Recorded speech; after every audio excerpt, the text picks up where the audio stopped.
In Book 1 of Cicero's On Duties, where he is discussing the four Stoic cardinal virtues, the second one that he focuses on is that of justice. And he's going to tell us some things that are really important before we go too far into the details. So the first is, and this is in chapter 7, that justice is the most extensive in its application by which society and common life are maintained for us human beings. And then he immediately goes on to talk about how what we call the virtue of justice is actually divided into two different sections. One is justice proper, per se, we could say, justitia. And he says that this is the great splendor of all the virtues.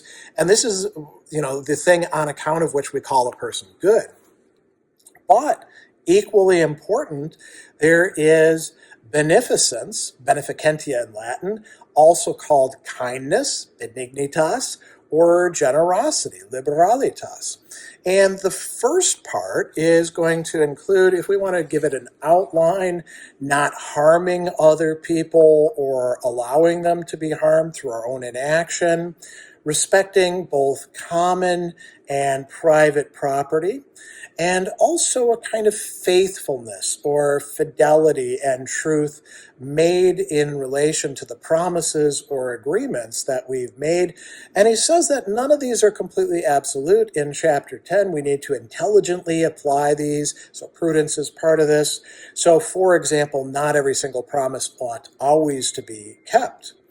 In the second part that we're looking at, he talks about beneficence, doing good to other people, and generosity. And he says we also need to exercise these intelligently. So he's going to give us a set of useful rules.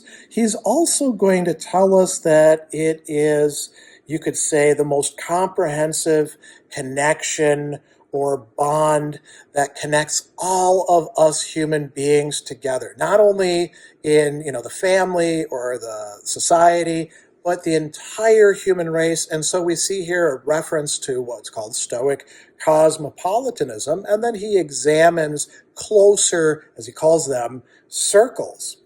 In chapter 17, he's going to tell us that justice and generosity, most of all, attract us to and make us love a person. So clearly this virtue, with both of its important sides, is massively important for Cicero in On Duties.